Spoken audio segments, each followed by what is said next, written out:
कल्पना कीजिए कि जिस तरीके से इंडियन स्टूडेंट अब्रॉड में पढ़ाई करने जा रहे हैं और एक डाटा के हिसाब से देखा जाए तो 2024 में सिर्फ 13,35,000 प्लस बच्चे अब्रॉड में अपनी हायर एजुकेशन करने गए हैं।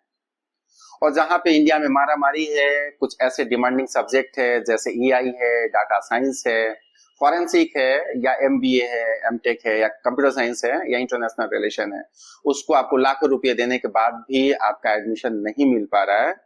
इस दौरान अगर आपको फ्री ऑफ कॉस्ट आपकी हायर एजुकेशन हो रही हो, जहां पे आपका एक भी पैसा नहीं लग रहा है, क्या आप उस देश में जाके पढ़ना नहीं चाहेंगे? आपका जवाब बिल्कुल होगा कि बिल्कुल हम जाके पढ़ेंगे। एक समय ऐसा था कि जहां पे लोगों के दिमाग में सिर्फ और सिर्फ UK, US, Australia, Canada, Germany हुआ करता था, और इसलिए हुआ करता था कि वहां पे पीआर या उनकी लाइफ कैरियर सेटल हो जाता था। लेकिन आने वाले समय में 21st सेंचुरी और कोविड के बाद चीजें बदल गई और एक ऐसा देश उभर के आता है कि पूरी दुनिया को अपने तरफ केंद्रित करता है एजुकेशन के फील्ड में। उस कंट्री जिसका हम जिक्र करने जा रहे हैं, उस कंट्री का नाम है चाइना।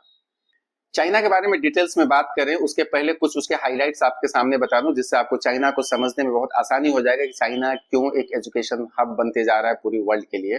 क्योंकि अगर आप वेस्टर्न से अगर चाइना का फी कंपेयर कर रहे हैं या करते हैं, तो ये आप समझ जाइए कि चाइना का जो ट्यूशन फी है वो काफी अफोर्डेबल एजुकेशन है, वहां पे काफी अफोर्डेबल ट्यूशन फी है, जिससे चाइना आप पूरी दुनिया के नजर में एक एजुकेशन हब बनते जा रहा है हर सब्जेक्ट के लिए, न कि सिर्फ मेडिकल के लिए।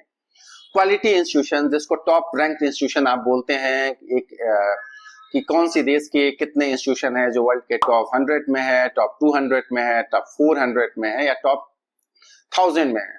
उसमें अगर मैं बात करूं तो चाइना जिस तरीके से अपने इंस्टीट्यूशन को पूरी दुनिया में वर्ल्ड रैंकिंग में टॉप 20 से लेकर टॉप 400 में यूके, यूएस को पीछा करते हुए एस्टेब्लिश किया, ये भी आपके लिए एक सरप्राइज है। और यह जो रैंकिंग है, जो रैंक यूनिवर्सिटी है, यह भी आपको आकर्षित करता है, अट्रैक्ट करता है कि चाइना में आके आप अपनी हायर एजुकेशन की पढ़ाई कर सकें। बात आती है कि हम अगर अपने देश से किसी दूसरे देश में जाते हैं तो वहां के कल्चर क्या होंगे, वहां की इकोनॉमी क्या होगा, वहां के लोगों के बिहेवियर्स क्या होंगे। तो आपको पता है कि इंडिया में तकरीबन कोविड से पहले जो भारतीय छात्र वहां पढ़ाई करते थे, ये तकरीबन आपको 25,000 प्लस बच्चे वहां सिर्फ और सिर्फ मेडिकल की पढ़ाई करते थे, जिसमें बहुत कम बच्चे थे जो अलग अलग सेक्टर में पढ़ाई करते थे। उन बच्चों के साथ कभी चाइना में डिस्क्रिमिनेशन नहीं हुआ। एक कल्चरल जो एक्सचेंज में बच्चों को सीखने के लिए मिला, ये भी काफी लाजवाब था। और चाइना का जिस तरह से इकोनॉमी ग्रो कर रहा है पूरी वर्ल्ड में, ये आप पता है आपको आर्टिकल से, या उसके जो डेवलपमेंट या इंफ्रास्ट्रक्चर आप देखते होंगे यूट्यूब पे या किसी मीडिया में, या इससे आपको भरोसा हो जाता होगा कि चाइना का इकोनॉमी और इंफ्रा किस तरह से वर्ल्ड में और वर्ल्ड लेवल से बेहतर तरीके से डेवलप हो रहा है। कोई भी स्टूडेंट अगर अपना चाहे देश में या विदेश में पढ़ाई हायर एजुकेशन का करने जाता है, तो उसके पीछे और उसका मकसद और उसका ड्रीम एक ही होता है कि हम उस देश में अगर पढ़ाई कर रहे हैं तो मेरा लाइफ, मेरा कैरियर सिक्योर हो जाए। तो चाइना आपका लाइफ सिक्योर कर देता है अगर वहां से आप हायर एजुकेशन की पढ़ाई करते हैं, चाहे जिस भी स्ट्रीम में, चाहे टेक्नोलॉजी के फील्ड में हो, या चाहे बिजनेस के फील्ड में हो, या इंटरनेशनल रिलेशन के फील्ड में हो, हॉस्पिटलिटी के फील्ड में हो, फार्मेसी के फील्ड में हो, या नर्सिंग के फील्ड में हो। आपकी जो लाइफ है आफ्टर एजुकेशन वहां पे सिक्योर हो जाता है, क्योंकि वहां पे प्लेसमेंट आपकी 100% हो जाती है। और इसका वजह यह है कि ग्रोइंग इकोनॉमी अपॉर्चुनिटी जो चाइना में आपको मिलता है, जिससे आपका एक करियर का शेप मिलता है, और आपका जो करियर कैसे फिक्स्ड हो और आपकी पढ़ाई के बाद आपकी एक जॉब मिल पाए, आपकी प्लेसमेंट हो पाए। तो जो चाइना का ग्रोइंग इकोनॉमी अपॉर्चुनिटी है, यह आपको अवसर देता है कि वहां से पढ़ाई करने के बाद आपकी कैरियर वहां पे सेट हो सकता है। और जहां तक बात है टेक्नोलॉजिकल एडवांसमेंट की, तो जो छात्र टेक्निकल फील्ड में पढ़ाई करने जा रहे हैं, इंजीनियरिंग के अलग अलग ब्रांचेज में पढ़ाई करने जा रहे हैं, तो उनके लिए भी एक बहुत बेहतर अपॉर्चुनिटी है कि अगर वहां से वो अपनी टेक्नोलॉजी के चाहे बीटेक, एमटेक की पढ़ाई करते हैं, तो जिस तरीके से पूरी दुनिया का हब बना हुआ है टेक्नोलॉजिकल फील्ड में चाइना, वो सब जगह आपको अपॉर्चुनिटी मिलता है प्लेसमेंट के लिए, नौकरी के लिए।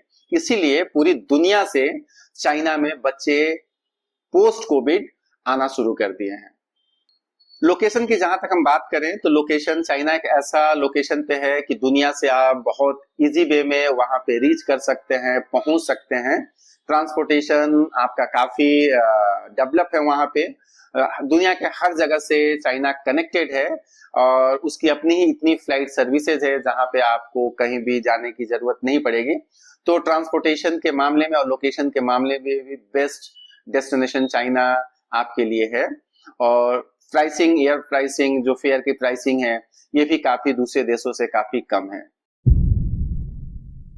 इन सब के अलावा आपके मन में चल रहा है कि अगर मैं चाइना में पढ़ाई करना चाह रहा हूं तो उसकी एलिजिबिलिटी क्राइटेरिया क्या होगा, किस तरह के स्कीम में मैं पढ़ाई करने जाऊंगा, उसके ऊपर हम लोग बातचीत करते हैं। तो चाइना में आप दो तरीके से अपना जो हायर एजुकेशन है उसको कंप्लीट कर सकते हैं। पहला तो सेल्फ फाइनेंस है, जिसको सेल्फ फाइनेंसिंग स्कीम कहते हैं, जिसमें आप खुद से ट्यूशन फी देते हैं, खुद से एकोमोडेशन देते हैं, फूड्स के जो खर्चे होते हैं वो देते हैं, मतलब उसको सेल्फ फाइनेंसिंग बोलते हैं। अगर आप खुद से पैसे लगा के पढ़ना चाहते हैं तो आप वहां पे चाइना के जितने भी टॉप मोस्ट इंस्टीट्यूशन है जो अलग अलग सब्जेक्ट्स हैं उसमें आप एडमिशन ले सकते हैं।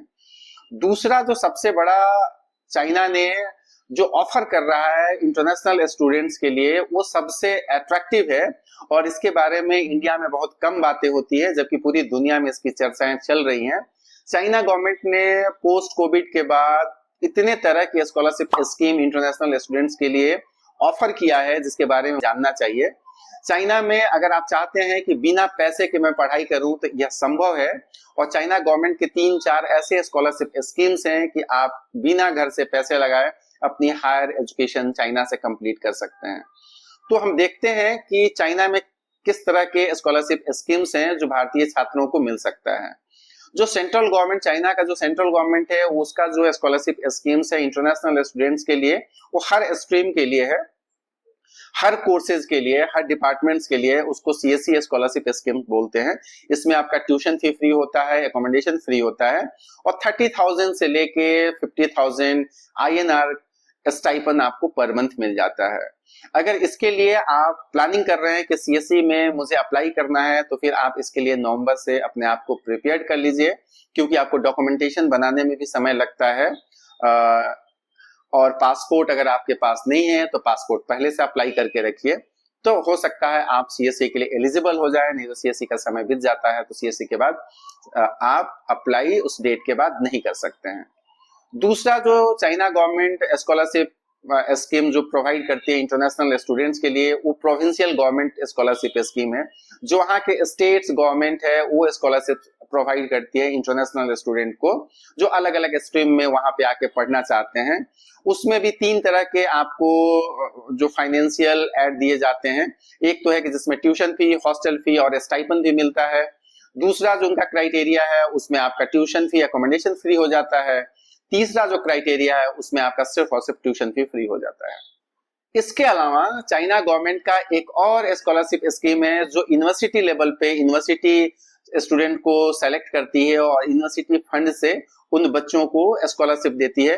उसमें भी प्रोविंशियल गवर्नमेंट की तरह ही जिसका जो प्रोविंशियल गवर्नमेंट का क्राइटेरिया है या कैटेगरी है उसी क्राइटेरिया और कैटेगरी पे यूनिवर्सिटी भी इंटरनेशनल स्टूडेंट को स्कॉलरशिप प्रोवाइड करती है। इसमें पहला है कि आपको ट्यूशन फी, एकोमोडेशन और स्टाइपेंड भी मिलता है। दूसरा वही जैसे प्रोविंशियल गवर्नमेंट देता है कि आपको एकोमोडेशन और ट्यूशन फी फ्री हो जाता है। और तीसरा जो कैटेगरी है उसमें सिर्फ और सिर्फ आपका ट्यूशन फी फ्री हो जाता है। अगर आप सिर्फ ट्यूशन फी फ्री में भी जाते हैं तो वहां पे रहना खाना आपको इंडियन करेंसी में 50,000 रुपए में आपका कवर हो जाता है पूरे साल का। तो ये स्कॉलरशिप जो चाइना गवर्नमेंट ऑफर कर रही है उसके बारे में हम लोग जाने।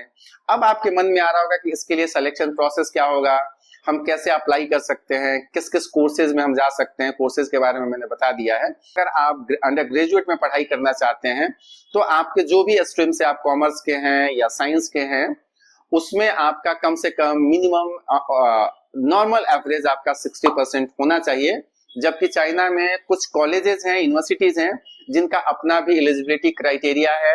कोई कोई कॉलेज का एलिजिबिलिटी क्राइटेरिया 70% है, किसी का ईच सब्जेक्ट में 70% है, किसी किसी कॉलेज का एग्रीगेट 80% भी है।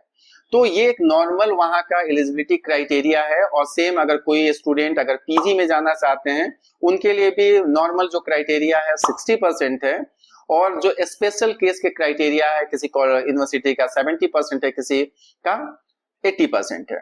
जो बच्चे पोस्ट ग्रेजुएशन के बाद अगर डॉक्टरेट प्रोग्राम करना चाहते हैं उनके लिए भी पोस्ट ग्रेजुएशन में मिनिमम 60% होना चाहिए और उसके लिए उनको एक सिनॉप्सिस होना चाहिए जिसपे वो डॉक्टरेट प्रोग्राम करने जा रहे हैं, जिसपे वो रिसर्च करने जा रहे हैं। साथ में जितने भी एकेडमिक डॉक्यूमेंट्स होते हैं वो तो होंगे ही होंगे।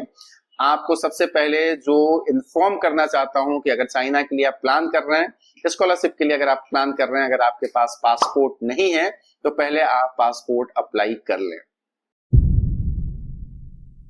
अब बच्चे या पेरेंट्स इंडिया में खास करके दिमाग में एक चीज चलता है कि चाइना में तो इंग्लिश आता नहीं है लोगों को, चाइनीज लोग इंग्लिश जानते नहीं है, तो फिर वहां जो बच्चे ये जो डिमांडिंग सब्जेक्ट है, जो टेक्नोलॉजी के फील्ड में है, बिजनेस के फील्ड में है या मेडिकल के फील्ड में है, तो फिर बच्चे जाके वहां क्या चाइनीज मीडियम में पढ़ेंगे या इंग्लिश मीडियम में पढ़ेंगे। पिछले 20 सालों में चाइना ने अपने इंस्टीट्यूशंस पे, अपने फैकल्टी पे या अपने ट्यूटर पे इतना मेहनत किया है कि आज के डेट में चाइना के जितने भी अच्छे इंस्टीट्यूशंस हैं और उसके जितने भी प्रोफेसर्स हैं वो फ्लुएंटली इंग्लिश में बात करते हैं। और चाइना गवर्नमेंट जो स्कॉलरशिप स्कीम प्रोवाइड कर रहा है इंटरनेशनल स्टूडेंट्स के लिए, वो सारे कोर्सेज इंग्लिश टॉट प्रोग्राम है। आपको वहां पे जाके कोई भी चाइनीज लैंग्वेज में सब्जेक्ट या कोर्सेज या क्लासेस नहीं चलेंगे। ये वहां के वेबसाइट पे लिखा हुआ है। जिस भी कॉलेज को आप सर्च करेंगे कि उस कॉलेज में कौन कौन से ऐसे प्रोग्राम्स हैं इंटरनेशनल स्टूडेंट्स के लिए जो इंग्लिश टॉट प्रोग्राम है, तो आपके मन में अगर एक ख्याल आ रहा होगा कि वहां पे जाने के बाद चाइनीज मीडियम में पढ़ना पड़ेगा, तो इसको निकाल दीजिए और वहां जिन भी सब्जेक्ट में आप जो स्कॉलरशिप स्कीम या सेल्फ फाइनेंस में इंटरनेशनल स्टूडेंट को इन्वाइट कर रहा है चाइना, वो सिर्फ और सिर्फ इंग्लिश मीडियम में है। ये तो चाइना की अच्छी अच्छी बातें हो गई। चाइना वर्ल्ड रैंक में है, चाइना का एजुकेशन बहुत अच्छा है, वर्ल्ड से, पूरी वर्ल्ड से बच्चे आ रहे हैं, लेकिन हर देश के अपनी कुछ चैलेंजेस होते हैं और वो चैलेंजेस आपके घर से बाहर निकलते ही शुरू होता है। अगर आप इंडिया में अगर किसी स्टेट से दूसरे स्टेट में जाते हैं, डेफिनेटली वहां भी कुछ ना कुछ चैलेंजेस मिलते हैं। वो चैलेंजेस काफी नॉर्मल होते हैं, वो फूड हैबिट्स के चैलेंजेस होते हैं, वो भाषा की थोड़ी बहुत चैलेंजेस होते हैं। तो ये चाइना में थोड़ा सा आपको चैलेंजेस मिलेंगे। तो वहां पे फूड्स के लिए आप सारे चीज जो भी इंडिया में आपके जो फूड्स के लिए मिलते हैं, वेजिटेबल हैं या जो भी राशन है, वो चाइना के जो मॉल है या शॉपिंग मार्ट है उसमें अवेलेबल है। वहां पे आपका किचन होता है हॉस्टल में, उसमें भी बना सकते हैं। और धीरे धीरे हर कॉलेजेस में इतने इंडियन स्टूडेंट हैं कि वहां के जो कैंटीन है वो थोड़ा बहुत इंडियन फूड्स बनाना सीख गए हैं और बच्चों को वहां पे इंडियन फूड्स मिल रहा है। लेकिन बेहतर ये है कि अगर आप खाना बनाना थोड़ा सीख लें घर से चाइना जाने से पहले, तो आपका जो फूड हैबिट्स है वो कहीं पे खराब नहीं होगा और आपको जो फूड के लेके जो आपके मन में चल रहा होगा कि कैसा फूड मिलेगा, इससे भी आप निजात पा सकेंगे। लैंग्वेज थोड़ी बहुत आपको सीखनी पड़ेगी, जो बेसिक चीजें हैं वहाँ छोटे मोटे जो दुकानदार होते हैं या कहीं पे आप जा रहे हैं किसी चीज को पूछना है, तो आज के डेट में इतना टेक्नोलॉजी आ गया है, गूगल ट्रांसलेट है, यूट्यूब है, कि बेसिक चीजें आप चाइना जाने से पहले ही आप सीख सकते हैं। कभी जमाने में ये सारी व्यवस्थाएं नहीं थी तो बहुत सारे प्रॉब्लम्स होते थे, लेकिन आज के समय में जो टेक्निकल एरा है इसमें आप भाषा को जानते हैं या नहीं जानते हैं, अगर आपके हाथ में एक मोबाइल डिवाइस है उससे आप चीजों को, जो भाषा को लेकर जो चैलेंजेस आपके सामने आएंगे वो चैलेंजेस भी खत्म हो सकते हैं। इन सब के बाद बीच आपको एक चीज और बता दूं कि चाइना के बारे में इंडिया के बहुत सारे ऐसे प्रेस्टिजियस मैगजीन हैं जिन्होंने कवर किया है, जिसमें सबसे पहले आउटलुक ने 10 मई 2022 को कवर किया कि चाइना कैसे एक एजुकेशनल हब बनते जा रहा है इंडियन स्टूडेंट के लिए। इसमें सिर्फ मेडिकल की बात नहीं कही गई थी, इसमें तमाम तरह के जो कोर्सेज हैं, जो डिमांडिंग सब्जेक्ट है, उसमें किस तरह से इंडियन छात्र रुचि ले रहे हैं और किस तरह से दूसरे देशों के साथ साथ भारतीय छात्र भी अपना अगला डेस्टिनेशन हायर एजुकेशन के लिए चाइना को बना रहे हैं। उसके बाद 29 अगस्त 2022 को इंडिया टुडे ने भी लिखा कि किस तरीके से चाइना में पिछले 2-3 सालों में पूरी दुनिया से 4 लाख प्लस इंटरनेशनल स्टूडेंट अलग अलग सब्जेक्ट की पढ़ाई करने आए हैं। बहुत सारे उसमें से जो छात्र हैं वो स्कॉलरशिप स्कीम्स में पढ़ने आए हैं। उसमें सिर्फ थर्ड वर्ल्ड की ही बात नहीं कही गई है, एशियन कंट्री की ही बात नहीं कही गई है, बल्कि जो डेवलप कंट्री है, UK, US, Australia, Canada, New Zealand, वहां के भी बहुत सारे ऐसे छात्र हैं, बहुत सारे ऐसे स्टूडेंट हैं जो चाइना में आके अपना हायर एजुकेशन की पढ़ाई कर रहे हैं। इसके साथ ही मैं ये देख लूं कि अगर 11 सितंबर 2022 के बिजनेस स्टैंडर्ड के हिसाब से अगर मैं देखूं तो उस समय बिजनेस स्टैंडर्ड ने लिखा है कि जो चाइना में अभी तक जो इंडियन छात्र की मौजूदगी है वो तकरीबन 23,000 प्लस है। तो इन सब तमाम चीजों को आप देखते हुए और अपनी करियर के बारे में सोचते हुए अगर आप चाइना को अपना एक एजुकेशनल डेस्टिनेशन हायर एजुकेशन के लिए बनाना चाहते हैं तो आप बना सकते हैं, जहां पे आपका करियर, आपका लाइफ सिक्योर हो सके और आप फ्री में अपना हायर एजुकेशन करके या तो चाइना में काम कर सके या विदेश में जाके काम कर सके या अपने देश में आके अपने देश के लिए काम कर सकते हैं। ये तमाम चीजों को सुनने के बाद आपको अगर लग रहा है कोई कंफ्यूजन है या कहीं पे अभी डाउट है तो आप मुझे लिख सकते हैं, आप मुझे कॉल कर सकते हैं। चाइना में अगर आप पढ़ाई करना चाहते हैं तो आपके डॉक्यूमेंट्स क्या क्या रिक्वायर्ड हैं, उसका डेडलाइन कब है, कब से एप्लीकेशन फॉर्म शुरू होते हैं, इसके बारे में अगर आप डिटेल्स में जानना चाहते हैं तो आप मुझे मेल कर सकते हैं, फोन कर सकते हैं, जो कि डिस्क्रिप्शन बॉक्स में आपको मिल जाएंगे। और इस वीडियो के साथ साथ जो मेरा टीम चाइना के जो काउंसलर हैं जो स्कॉलरशिप के बारे में काफी पकड़ रखती हैं, उनके साथ एक इंटरव्यू किया, वो भी इंटरव्यू इस वीडियो के साथ अटैच्ड है, उसको भी देखिए। We are here in China and we are talking about the scholarship schemes for the international students. We have huge number of scholarships that is partially funded and even the fully funded scholarship schemes for the undergraduate, postgraduate as well as the PhD students. So Ms. Shaw, please tell us about the different type of scholarship programs. Yes. Hi, Dr. Baru. Nice to meet you. It's me explain to you and to all the students. Hello everyone. And my name is Shui Xiong, and I help all the international students to get a scholarship in China. And as you know that we are China, all that universities belong to government, that is government university, and the Chinese government, they want to increase the reputation of the college outside of China and enhance the medical culture in their universities. So Chinese governments, they provide a lot of scholarship to the foreign students, especially for Indian students. And we welcome all the excellent students apply for the scholarship and come to China to study. We are offering like a partial scholarship, full scholarship, and in partial and full scholarship there is which is a scholarship from the Chinese CAC scholarship and the provincial scholarship, university scholarship. For the CAC scholarship, we are waiving the students' tuition fees, hostel fees, and the registration fees, insurance fees, living permit, visa fees, all will be covered. And every month, students also will get like a 2,500 to 3,500 to 4,100 of RMB. For bachelor students, CC scholarship, they will get 2,500 RMB per month. And for master degree, they will get 3,000 RMB. For PhD, they will get 3,500 RMB per month. And for the partial scholarship also, which is including the partial type A and type B. Type A, this includes tuition fees and hostel fees is waived. And with maybe from 500 to 1,000 RMB per month as a stipend. And type B is that only tuition fees will be waived. So we have a lot of majors you can apply for the scholarship, such as MBBS, engineering, and BBA, BTech, and whatever you want to study, that all the subject is almost available for you. Once again, welcome our Indian students to apply scholarship and come to China to study. Ms. Shaw, these programs would be in Chinese medium or in English medium? No, it will be study in English medium. Okay, so all these programs, which is like funded scholarship programs, is in English. Yes, it's English because it's difficult for foreign students come to study English Chinese medium. Yes, they need for Chinese medium. We also have.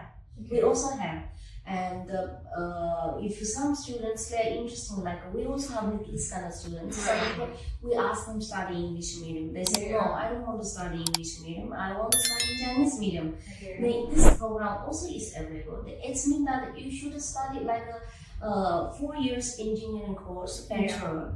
4 years. Then you need to study 1 more year. It's all available because China universities, we are not only students from one country, that's we are from the whole world. Different country students, there's a different demand. Right. So accordingly we have, and for study Chinese medium, we are all welcome. Yes. Whatever Yeah. the students' requirements require for that, so it is available because university also is a medical culture. Right. So they will not. Yeah, they will not say that only you should study English or you only need to study Chinese. Yes. As you wish. Okay. As you prefer. You prefer study Chinese medium. Okay, it's available. Okay. So the students who were waiting for so many years for the different scholarship programs, especially in English medium. So here we have multiple programs right from undergraduate, postgraduate to PhD, and the Chinese universities are offering you number of scholarships. So enroll as soon as possible. We are also only university who is offering the scholarship who are top university. They have very high teaching quality and a very good facility for the foreign students. And the most important is that, as you know, that in the world, you can say that right now China is the most safe place for the kids to study. And as one parents, the first conception is that the safety of the kids. Yes. And China always is it's the best option for you. Right.